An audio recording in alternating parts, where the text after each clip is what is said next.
podcast number 33, which we have titled Imploding Before Our Eyes, which may have some new meaning after the game itself, with all the drama going down with players tweeting and tantrums being brought to the fore and God knows what else. But that game was it was exciting in the beginning. The Packers had the Rams, 10-0, I believe, going into the second quarter, and nobody really picked the Packers to even be close in this game. The Rams I would say they're essentially the best team in the league, if not for the Kansas City Chiefs, 1-2. But the Packers came out, defense played outstanding. The offense started out well and then kind of disappeared, did their usual disappearing act this year for a couple quarters. And with Aaron Rodgers, I don't know how it's possible, but it keeps happening. Hey, and before you get too far, I just wanted to say you guys did an amazing job last week as your number one fan. I just wanted to know it when I was in Dakota.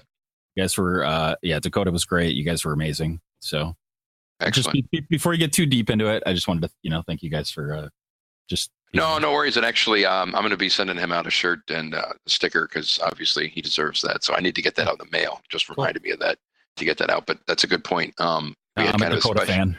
Yes, me as well. That was outstanding. I never thought we'd have kind of a podcast where we'd have, a fan basically come on and do like, a show with one of our fans essentially. So that was really cool to do. Mm-hmm. We should throw that out there.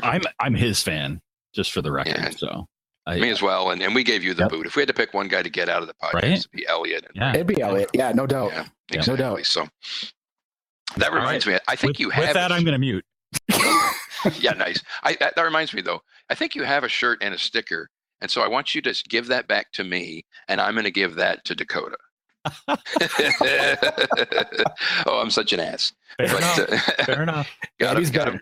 I know. I'm back for my little episode. As I said. Yes, of course. Although after the ending of last night's game, I wouldn't have minded going back into a coma for a little bit. So yeah, this game, it was. I don't know if it's typical of the McCarthy era or whatnot, but coming out of the bye, McCarthy's always been pretty good. I want to say he was like 9-3 or 9-2 in his tenure, and he seems to get the team, pretty motivated, and that extra week of practice does well, and especially when he comes out of the bye against really good teams. But just like anything, they were pretty close, but they kind of gifted this one away, and I don't know what gifted, but the fact that Montgomery brought that ball out at the end. No. You know what? Any game where you give the team a safety, you get. Oh God. Like well before. I know you're gonna get into Montgomery and all that, but we lost the game way before that. I mean, what? How do you get a safety? I think we. I can tell you a little bit later. But I watched it now. Go ahead. Did you see the two blocks that were missed? One by Bulaga and one by Byron Bell, who got lit up by Aaron. I mean, two blocks. Screw the play. Yeah. And I mean, when has this team ever been a power running team? Period. End of story. They've never been a power running team. Now, I was pleasantly surprised that they had Aaron Jones in there on that play, but that was doomed to fail, like you said. Because set him up to fail, and then why don't we have him in there more? Oh, well, because he didn't make it. Then well, why do you suppose that is? Yeah, so that was, I would say to your point, that is a gifted safety, and for those who hate McCarthy's play call, that was exhibit A of why we hate it. And the thing that you forget about a safety, too, is it gives the ball right back to the team that scores the points. Yeah, we lost the game right there. That's where we lost the game. Yeah, when you talk about momentum, that's a good point. Well, we lost by literally 2 points, so there's your 2 points. Yeah, that was brutal. So, I mean, my kind of little recap, like I said, like I've been leading in there, was, we were pretty close, but in the end, we had to play basically a perfect game to beat the Rams, considering the level of talent and just how much better they were in general. So we played pretty darn well, all things considered, but special teams, not very good, for the Packers. And I don't know what you guys have noticed, but J.K. Scott has really fallen off majorly in the past few games. He's had a lot of bad punts. I don't know what's going on with him, but he looked like a weapon in the beginning of the season. But man, he almost looks like a liability now. So, well, should we cut him now, or are we on the Mason Crosby bandwagon where we're going to cut him from one game here? That'll never happen. The Packers don't cut anybody. No. I was making a joke that this has nothing to do with being cut, but I said Aaron Rodgers, what he should do instead of just, giving when they have those third down giveaway plays where they'll just it'll be 3rd and 10 and they'll just run it right up the gut. Like they're saying, we're just going to give away this down.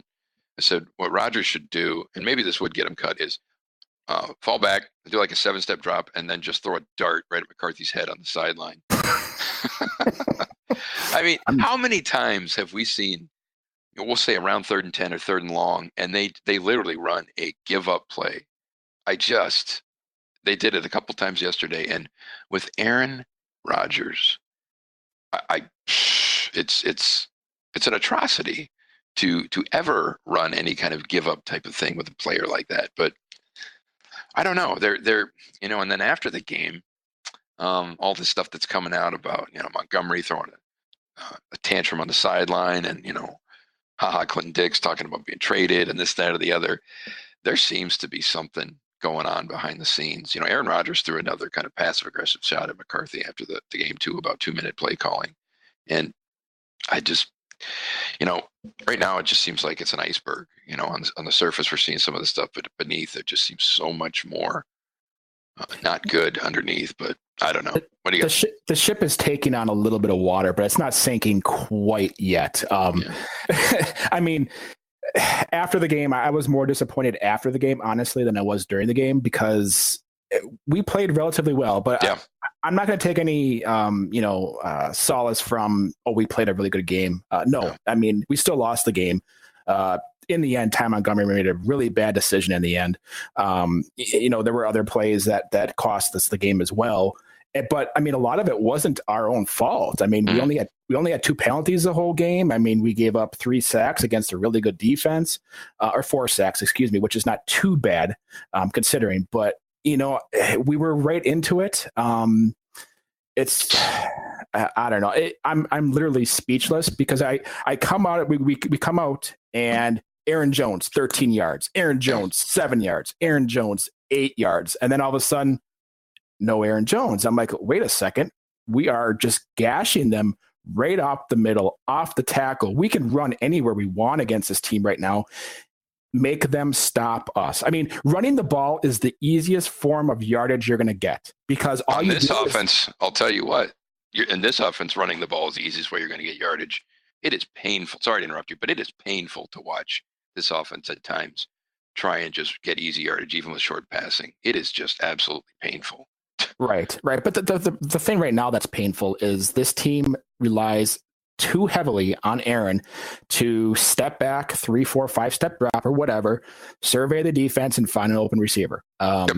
When that is never a given in this day and age, it's never a given. And I'm not saying that the run is always a given, but when you start off the game with 13 yards, 7 yards, 8 yards, don't stop. You just keep pounding the ball until they say mercy. And then when they do, then you do a nice play action pass where the linebackers are biting on the run, and you run a crossing pattern over the middle with Jimmy Graham or Devontae Adams like they were doing, and you gouge the defense. You keep the defense off balance, and that's the thing that you have to do in a game, is keep the defense off balance. You never allow them to, predict or guess what the offense is going to call.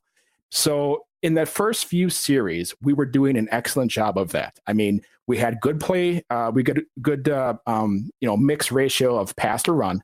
The run was working really well. The play action was working really well, except we couldn't block on a lot of them.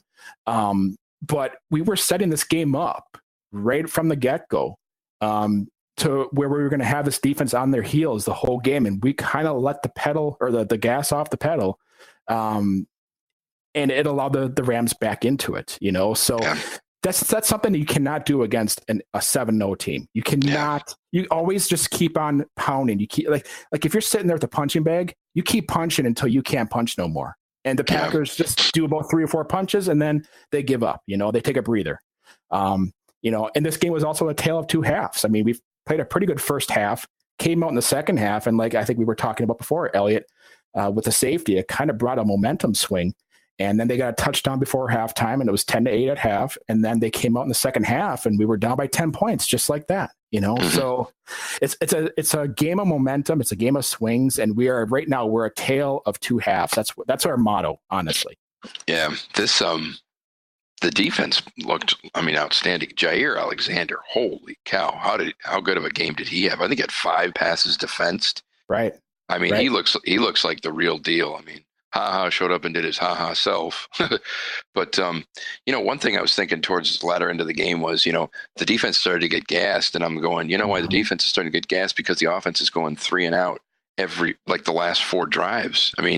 You got to at least help the defense a little bit. But I got to think there was at least 3 or 4 drives that was 3 and out in a row. It was just, like I said, it was that time where it was painful to get any even easy yardage. Right. And, I was thinking about just some of the play calling and just the plays that the Rams were using.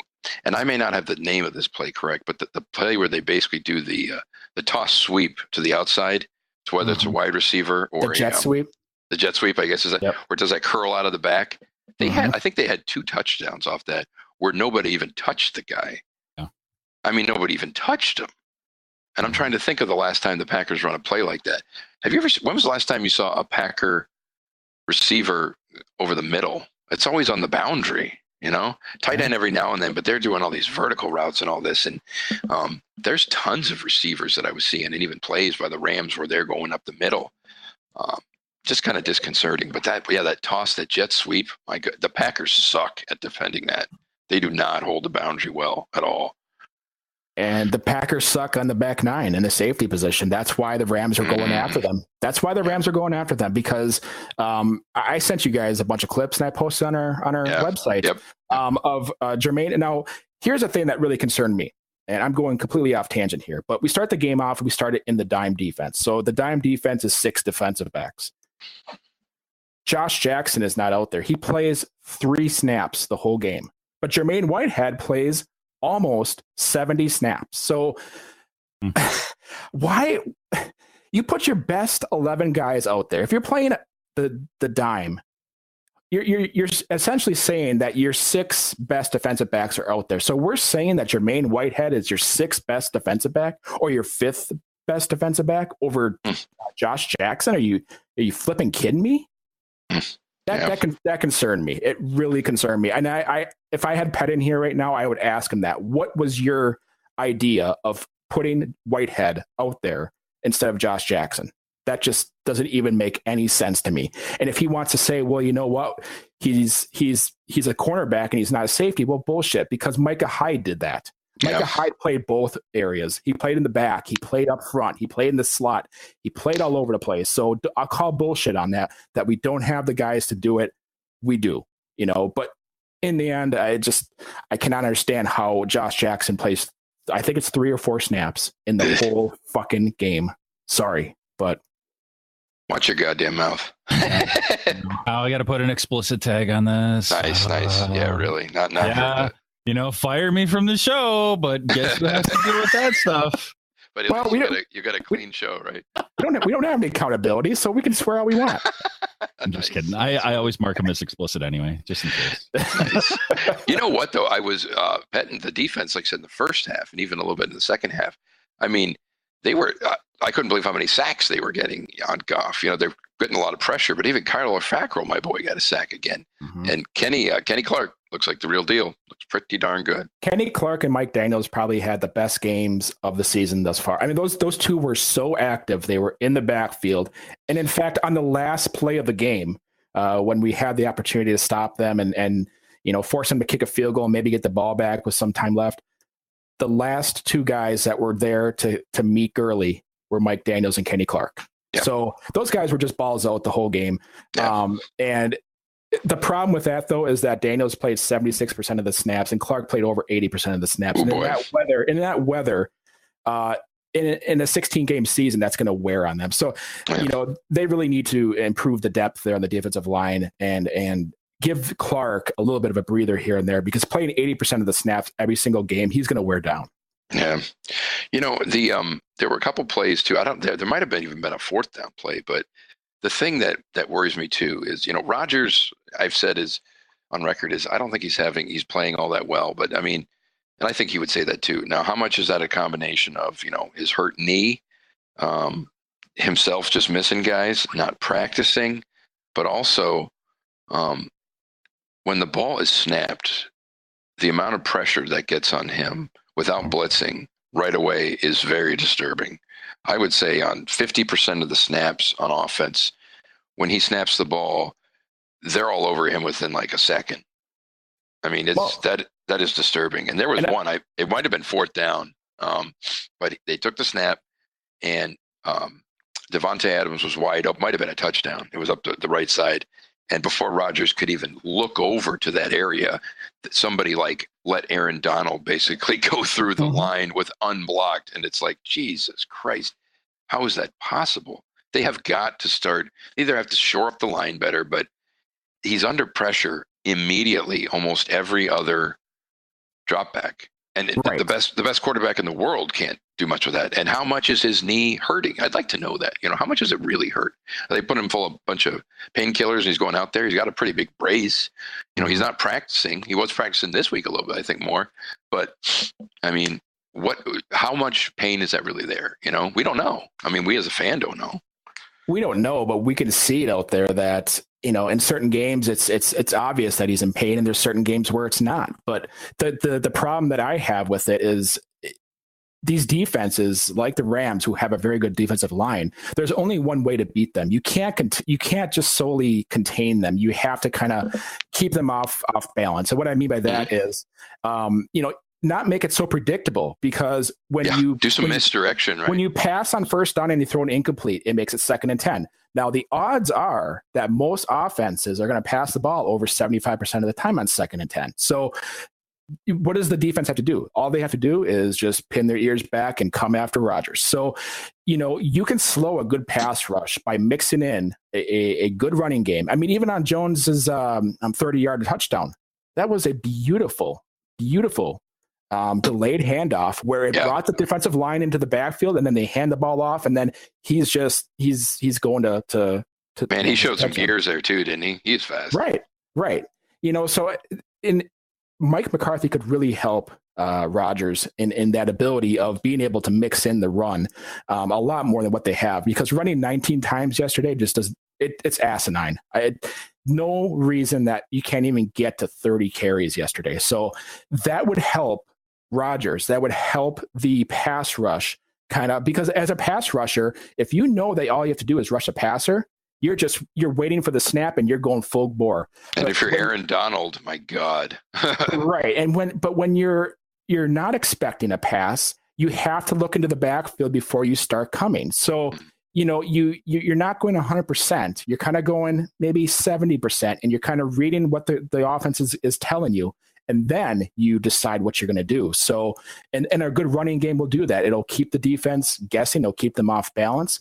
And we need to incorporate that into the offense. We've been talking about this week after week after week.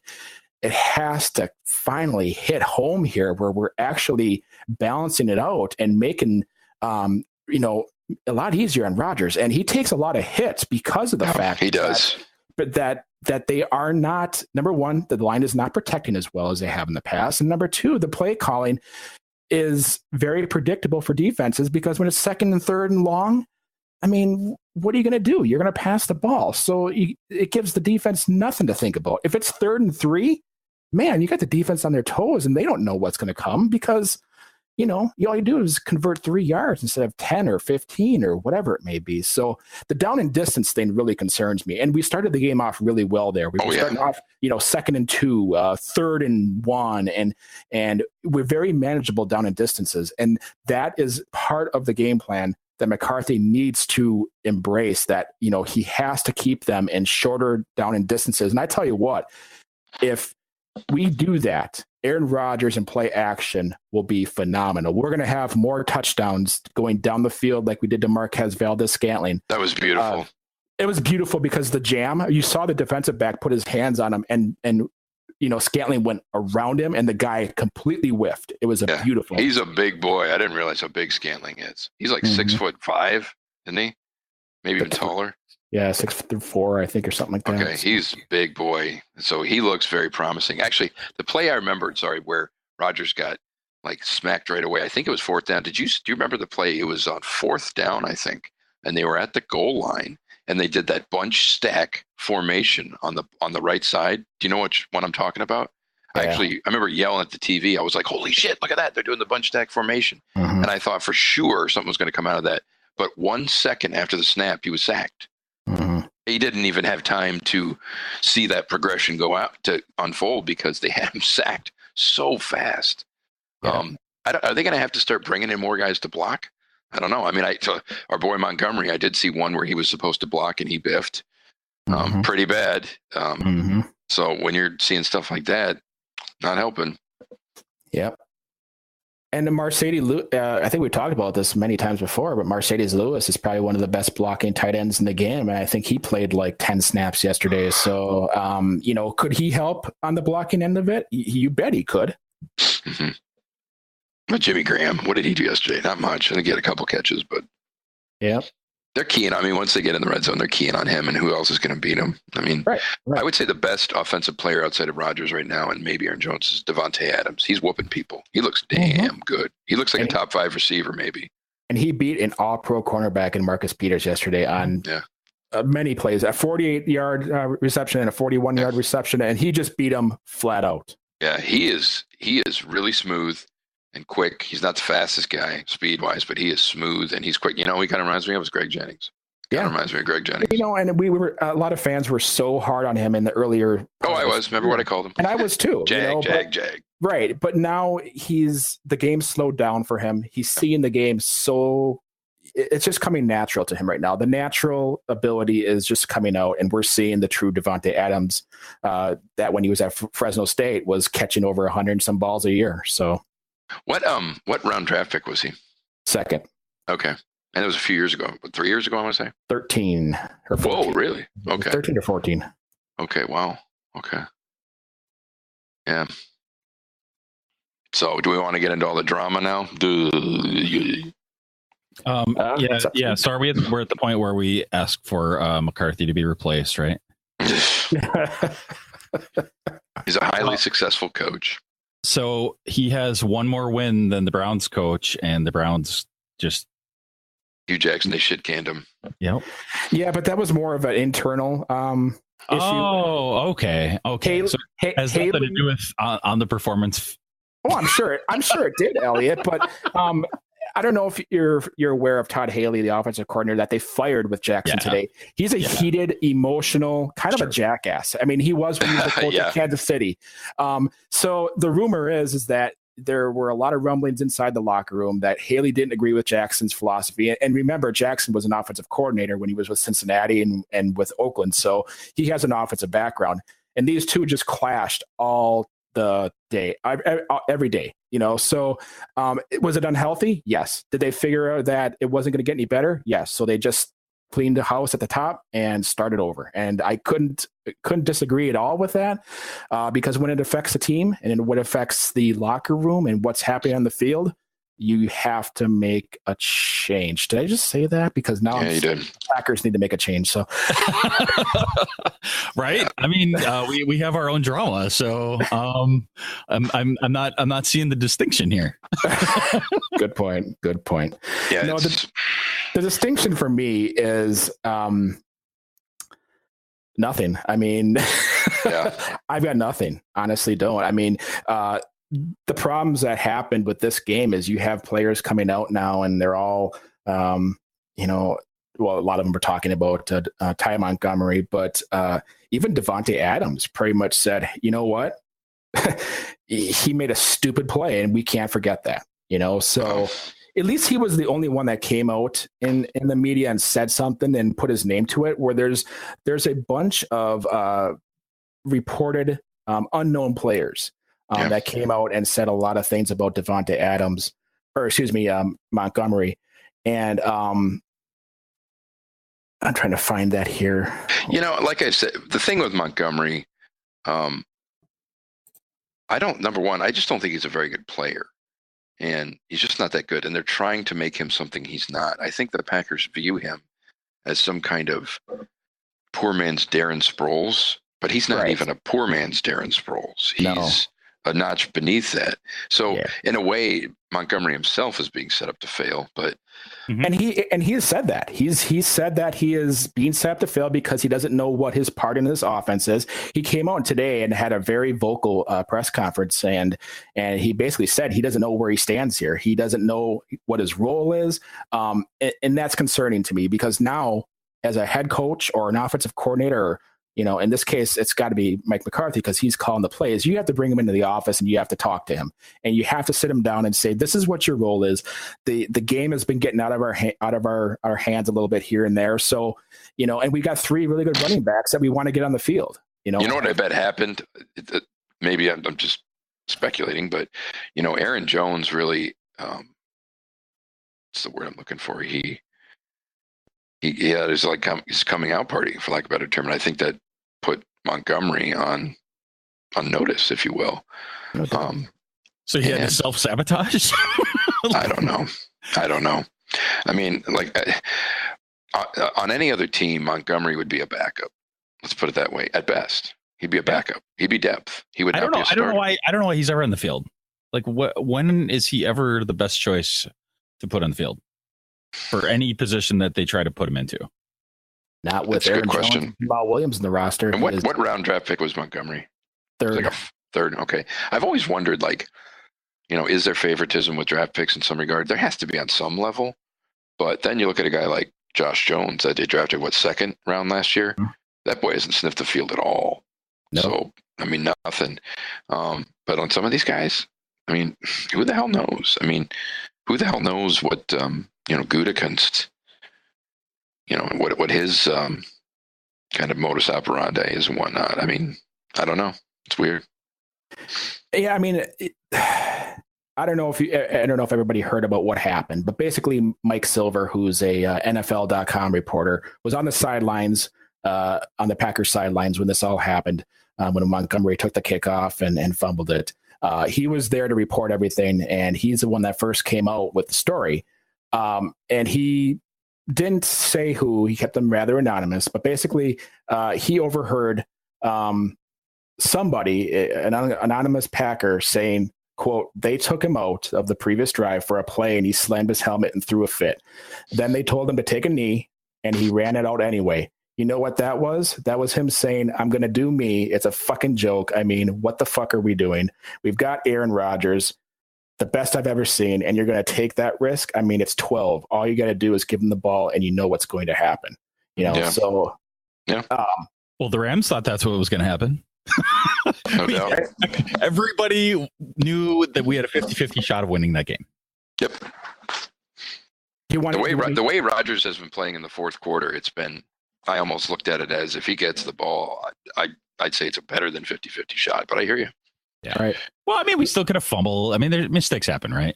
So, I mean, it still could have gone down badly. I blame the loss more on the safety than relying on the last minute to win the game. But I blame it more so on McCarthy and just the way he handled that game. To your point, more than Montgomery and whatnot, because God damn it, I know I've really belabored this, but the offense disappears for stretches. And if you have Aaron Rodgers, there's no excuse. There is zero excuse to have your offense disappear for, let's say, 3 or 4 straight 3-and-outs. It is just absolutely mind-boggling. I just don't get it. I never will. Yeah. And I think that's the part where McCarthy is definitely in the hot seat, because I mean, he's the guy that's leading this offense, and what are they doing? Well, the time they decide to run the ball is when a safety is at risk. I just and they ran it up the gut. He didn't even try to run the jet sweep or any kind of play action. Nothing. That's the time. There was right nothing there. Actually, when they lined that up, I was saying to my buddy, I said, you know what, this is where I'd like to see the old Favre Robert Brooks 99-yarder, right out of where he does the pump fake or whatever. Yep. But instead we saw anything. Yeah. I don't know. I wonder what Rodgers thought of that call. Those are the kinds of things I wonder about. Mike Silver pretty much said that he was pissed off and said, you're supposed to be taking a knee. What the hell are you doing? No, I was talking about the safety call, but even that, yeah. Like, Mike, you want us to run it up the gut against this defense from the half-yard line with our shitty guards? Okay. Okay. I would like to hear that transaction happen. No kidding. That would be an interesting conversation. Actually, I saw you ever seen the it's on YouTube, and it's like it's where they do the voiceovers. Oh yeah. And there's one. It was like I swear it was with McCarthy, and Rodgers comes over, and Rodgers goes, "Hey Mike, what do you want me to do?" And Rodgers was up there. And Mike goes, and McCarthy goes, "Do the thing where you run around and throw a touchdown." Or what play? He goes, "What play you want to go?" He goes, "Run the play where you run around and throw a touchdown." That's true. There you go. Yeah, it's kind of funny. So, yeah, I think, this could be, to your point, Jeremy, this is really I think I've called it the come to Jesus moment, where this is where the team could really split and fracture, or it could really come together. I mean, playing New England, it's AFC. It's not going to, if we beat them, it won't hurt, but it's not going to help too much in the NFC standings, shall we say. Right. But you win. And if you beat the Patriots, and it's at Foxborough, right? Yep. Yeah. So if you beat the Patriots at home, shit, that could be a big starting point, no doubt. But man, I could see this game going either way. I could see this game going, if they win, it's going to be tight. If they lose, they're going to get blown the fuck out, I think. Yeah. This is the come to Jesus moment. This is the moment to see what this team's mettle is. Do we have leaders that are going to pull this team to the side and say, "Hey, you guys, wake the fuck up. This is the time we got to start, playing some goddamn football for 4 quarters." Yeah. Maybe they'll leave Ron Zook at Lambeau Field on the tarmac too. Hate that guy. Like I said, you can quote me on that. He's terrible. Dumb hire. But anyway, my concern is I don't think this team has veteran leadership that can overcome something like this, because in years past, if there was ever any turmoil, it was always hush hush. It was always kept in house. It never made it out to the media or onto Twitter, for example. I mean, today there was multiple guys that were going off, and that's concerning. So that's a point where we're going to see what this team is truly made of. And then Mark Murphy has to watch this closely, because if this team just flails to the finish line, this is where you got to be the big boy and say, "You know what, Mike?" But do you think he's watching anything? Okay. We've talked about that before. He's more concerned about building sledding hills. I could see Mark Murphy coming into the locker room after like a tough loss or something. And honestly, I feel like all these conversations validate a lot of the feelings that we've had before. I always feel like, are we being too negative? But I think it's totally validated. Mark Murphy, I could see him going into the locker room trying to give some rah-rah speech, and then every single player on the Packers just gives him an atomic wedgie instead.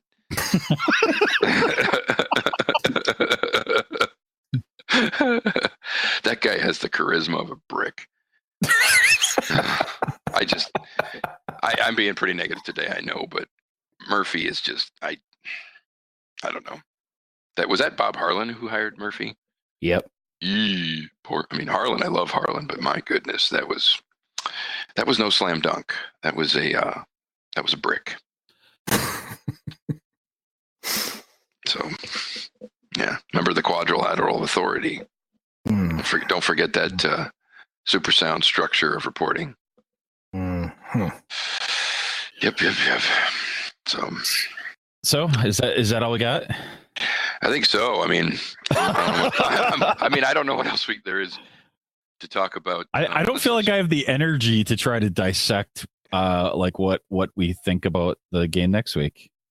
I just feel like it's so random right now. I'll say this: what I said, like in the message to you guys in Facebook, was, the Packers and the Patriots are basically a tale of 2 completely different organizations, save for they both have all-world quarterbacks. I mean, when you look at how the Patriots are run, top to bottom, they are no bullshit, and they're built to win. They're not built to just compete. And like I said, Bill Belichick would have, if Ty Montgomery did that, Bill Belichick would have cut Montgomery before he even made it to the locker room after the game. And here we are, thinking that Montgomery may not even get cut. Right. That's just that shows you all you need to know there.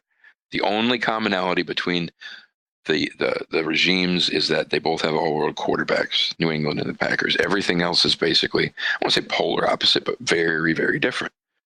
Well, it absolutely is. I mean, so part of it is the communist structure of the Packers organization. That's true. Community owned, and I mean, there isn't, and there really has never been real strict accountability. Sure, that's a good point. And we've lucked into having two amazing quarterbacks back to back, but other than that, there's no accountability. I mean, we even saw that at the end of Favre, but there was no accountability for him. Yeah, that's true. That's true. I mean, let's face it, the Packers are probably the most unique professional sports structure in any professional sport. They just happen to be that way, and to that point, people think it's all hunky dory and it's all roses, but at the same time, there's this kind of, what do we call it, like this little dark side that we're talking about here, where, to your point, Elliot, that, I mean, they do whatever they want, and they don't have to fear from like an owner, the ire of an owner, right, or anything like that. I mean, they just kind of do what they do. So as long as they have, I mean, somewhat competent leadership, I mean, this is Gutekunst. I'll put it this is Gutekunst's first year. We don't know how he's going to be. I would have to say we give this guy 3 years, 3 drafts, right? And to see how different he is from Ted, and for all we know, maybe he'll sign a ton of free agents, bring in some veterans. But part of me too is looking at this like, is he trying to do like a small rebuild right in front of our eyes and not tell us? Maybe, I don't know. It's hard to say, but he's really had to do. He's really got his work cut out for him, because the past 3 drafts from Ted, the last 3, I guess I should say, were horrific. Have you seen the stats on that? The 2015, 16, and 17? Yes. Oh my word. The only guy left over from the 2015 draft is our beloved Ty Montgomery. Wow. No way. I mean, seriously, if you look at those drafts, they are terrible. And coming from a guy who is supposed, a bastion of draft capital and knowing what he's doing with Ted Thompson, man, did he missed on like 80% of what he took, if not more. It's just, well, was it you that reported that, posted that on our page? That ESPN article about the past 3 years? From Domofsky, yeah. Yeah. So we drafted 25 players in those 3 years. We got 4 or 5 starters, 7 backups, and 14 guys that aren't with the team anymore. That's amazing. And for a team that is draft and develop, that's a huge issue. Right. So Gutekunst in a way is, he's kind of stuck in an interesting spot where I think he is kind of trying to do a quote, like a small rebuild, if you will. And maybe, for all we know, I mean, they just had to give Rodgers, the biggest contract in the history of the world again, or whatever. And I don't know how they're structuring other contracts and whatnot. So I would say you'd have to give the guy 3 years. But from what I'm seeing right now, he's not showing me much different. And part of me is going, well, he may have to do some hard work to undo those bad drafts, but you still have Aaron Rodgers, and he may not be in his prime, but he's just starting on the back nine, so to speak, is the way I look at it. So you got to give that guy, enough of giving that guy junk, enough of it. They need to give him more. So, but you still have, like I said, you still got to have to give Gutekunst more time. Who knows? Yeah, it's really hard to judge him after this year. I mean, we can all say that we feel that he hasn't done enough. But given the situation that he walked into, the cupboard was bare, except for Aaron Rodgers and a few players here and there. Yeah. There's really nobody else on this team that you could just say, I'm going to start a franchise. I'm going to build it off these 22 guys. You don't have that on this team. So he walked into a blank slate, and he is left having to rebuild this. Could you say it's rebuild? I mean, you can't. I think you like I said, it's almost like a small rebuild. He's not tearing everything up, but I think he's trying to do somewhat of a rebuild, like, by sleight of hand, to the fans and whatnot. That's kind of what I'm seeing. Yeah. But I mean, we go out and we get all excited when they signed Bashaud Breeland a few weeks ago, and he's been inactive for every single game. So I've been very, hard on this team for not going out and getting some veterans, but are they going to actually play these guys if they go out and get them? Are they going to get veterans that are worth a damn? Right. It's one thing if they trade HaHa, but they just get some schmo, that's going to be a big problem. Do you think they're going to trade HaHa, Clinton Dix? I think so. And what are they going to get for him? A draft pick? Another Jag. Or just a guy? Yeah, just a guy. Another Jag. I mean, apparently they want a pass rusher, but any GM who's got two eyes watching HaHa play, they're like, this guy ain't worth anything more than, an average guy. Come on. They always are.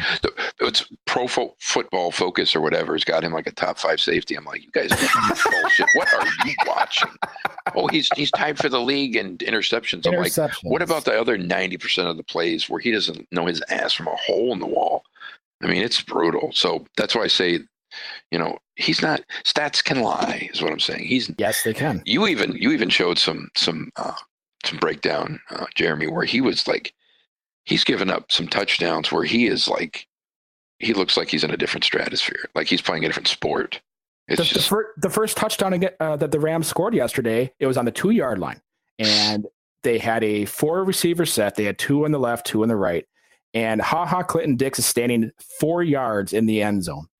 And guess what? Touchdown. The guy, all he had to do was run into the end zone, stick it to the left, touchdown, because Clinton Dix didn't even freaking put a hand on him. Honestly, if you haven't sensed it already, the guy has just, he's gotten the best of me, because I just see lack of effort out there. I see so much crap from him. Like he wants out. And like he wants out. Right. Exactly. And that's, in the last play, go back and watch the last play yesterday. 3rd and 5 or whatever it was. We had the opportunity to stop them and get the ball back.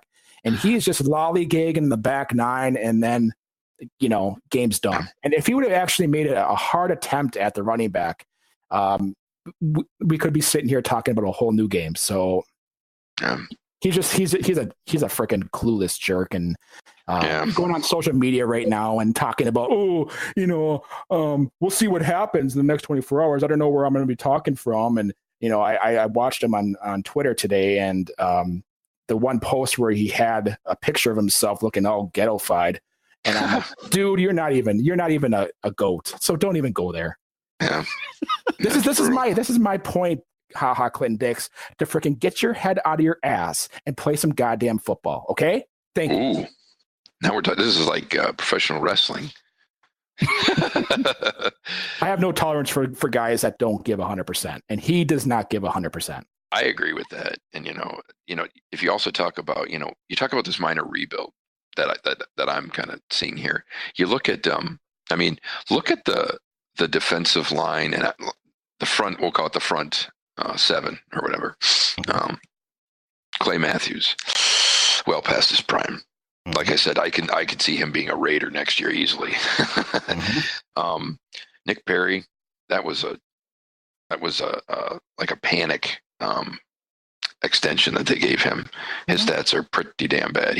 For such a big guy, he doesn't do much of anything. It's weird. So those are your 2 outside linebackers, and they got to be bottom 5 in the league.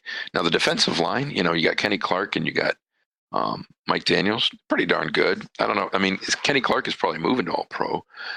Mike Daniels is getting, he's past where he could be. He's pretty darn good though. I like him.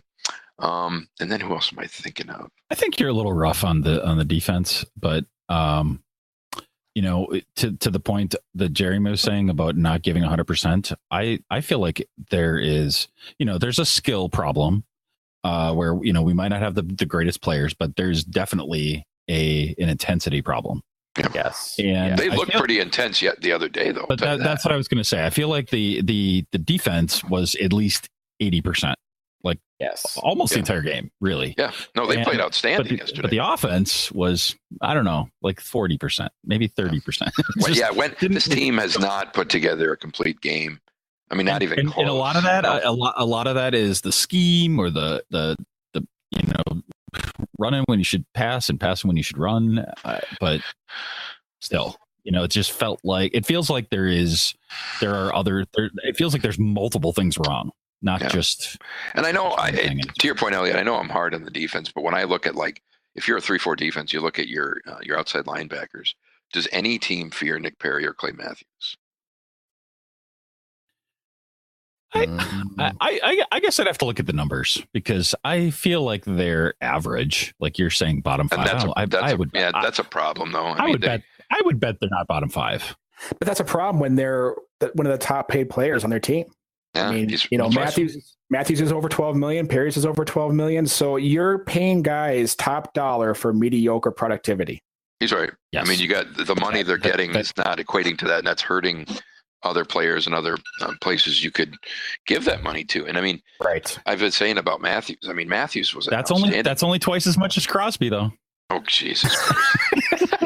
I mean, I'll give the Packers credit. You know, it's like I'm stunned they didn't cut him after 2012, but he turned his career around. And then I would be willing to bet that all other 31 teams in the league would have cut Crosby probably the day after that.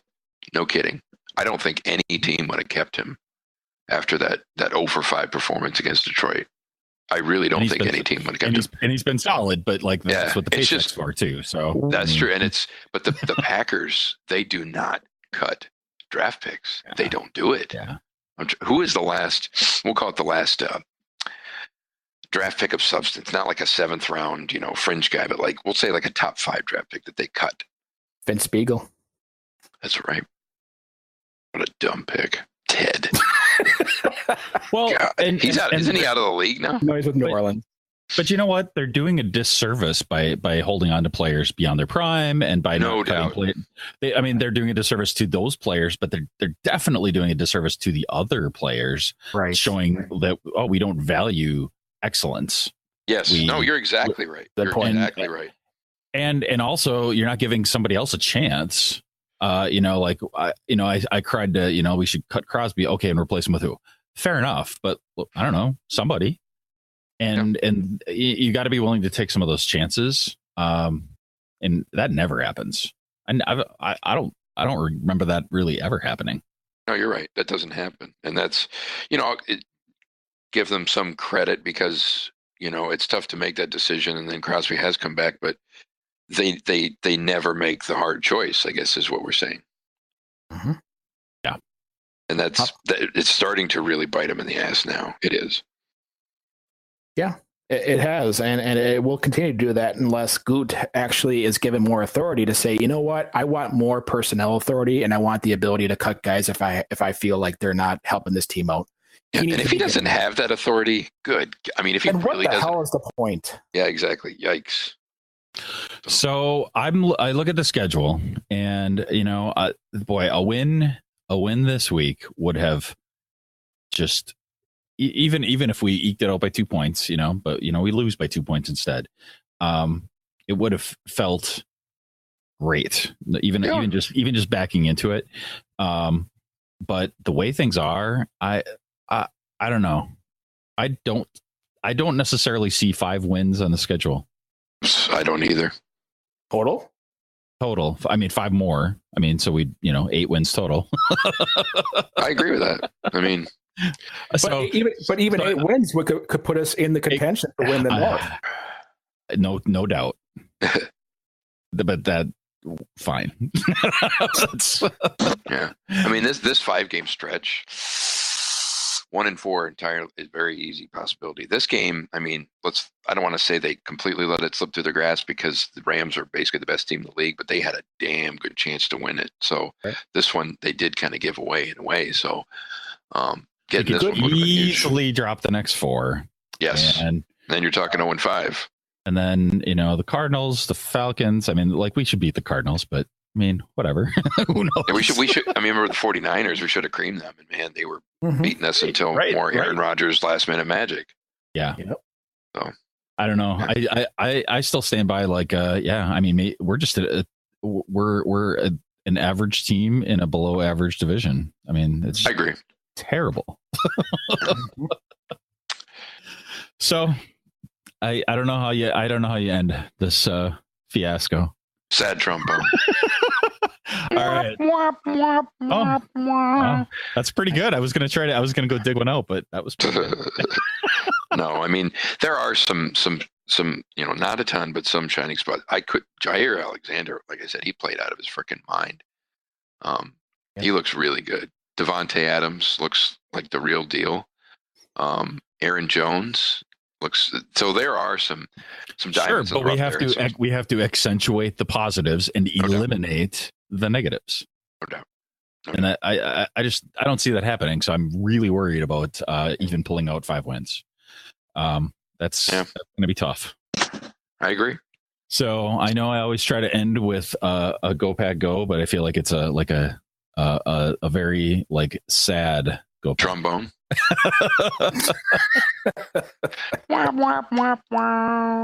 Oh, you know what? I do want to end on one positive.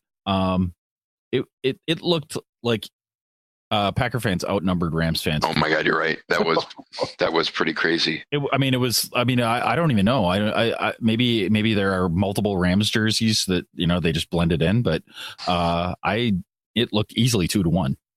No doubt. And that's something. Which is insane. Yeah. I mean, the Rams were in St. Louis, right? Yeah. Why did they move? I mean, they pulled them out of St. Louis because of money. Yeah, but I mean, if I were St. Louis, I'd be fucking pissed. Oh, they were. They were. Yeah, they don't get any love, and they're a decent football town compared to. There's Los 2 teams Angeles. in LA, right? Yeah. What's the other one? Chargers. Oh, that's right. Yeah. And they were San Diego, weren't they? Yeah. But that's where the money is. It's a huge market. There's endorsement deals so they can get players. I mean, it makes sense, but they don't have any people that live there. They don't care about football, right? At least they don't care about pro football. Maybe there's some college fans or whatever, but yeah, you could see the USC underneath the Rams. Yeah. Did you see that on the end zone? Yeah. Yeah. So, all right. I don't know. It's gonna, I'm not going to do any editing. So it's going to kind of suck. Yeah. I think this is going to be this next game. This is the true crossroads. I thought this past game might be, but this one right here is the true crossroads, I think. Well, I mean, each week, I have to always have an eye on what the Vikings and the Bears do. Yeah. As long as we hold steady with them, it's fine-ish. At some point we have to pull ahead if we're going to pull ahead. And I don't see that happening. Yeah, not anymore. Yeah. And I've never I never feel that way. I always feel like somehow we're gonna pull it out. I don't know. This game took a lot out of me. It started out strong and ended. Well, even our previous negativity is running off on Elliott. My God. Yeah. Well, I mean, it's the very first game. We could have just ended things there. Yeah. Now, Dakota, if you're listening, please don't turn to Negative Town. We need some positivity. No, because right now I'm going to bring that positivity. Just remember, 2016, we were at 4-6, and everybody was calling for Mike McCarthy's head, and everybody was calling for wholesale changes across the board. And we finished off winning the last 6 games, got into the playoffs, got to the NFC Championship, which was unprecedented. Nobody ever thought that was going to happen. I think the odds of it happening were like less than 5%. So, we'll see if McCarthy can actually, put the pedal on the metal and get this team back, because he's done it before. We'll see if he can actually do it now. But I mean, the odds don't look really good with the way the schedule is and the way that the locker room is starting to spill out into mainstream media. That's concerning to me. So we'll see what happens here. But leadership has to come out right now from somebody somewhere. You know what? It's not enough. I have not heard an RELAX, nor have I heard a run the table. You know what? You know what's annoying too? I mean, it's all fine and dandy that they keep finding ways to finish strong, but I'm getting sick and tired of them having to go on huge long runs every year just to make it to the playoffs. That's the part that concerns me, is that that's got to stop. At some season, they got to start off 7-1. Right? It takes them getting put up against the wall before they actually kick it into gear. That's stupid. It's got to stop. Right? Yeah. So, hey, for all fans, we would love to have you call into the show. So leave a voicemail at 535-5468. We'll play on the show here. We'll answer it and have a little fun with it. I mean, if it's just a lighthearted question, please bring it on and don't be scared. I mean, we're pretty easygoing dudes. I mean, look at us, you know. Andy has a black eye now because it's so easygoing. So that was good. Andy is an absolute mess. He used to he weighs 160 pounds. He's got a black eye. He's got a knot in his back. He goes to bed at 7:30 at night. I mean, he's just a ball of energy. I'm looking at your picture on the conference, and I wouldn't send a voicemail to that guy. No doubt. Yeah. You look really mean in that picture. What is up with that? Like I said, I was a very special person before the E. coli thing, and now I'm just a fucking pile of shit. I don't even know what that means. I don't either. I just wanted to say it. I'm not special. That's what I'm saying. I lost all being special. Now I'm just a jag. Make or break. You got to close on a Go Pack Go. Go Pack Go. Podcast. Chair. I know, right?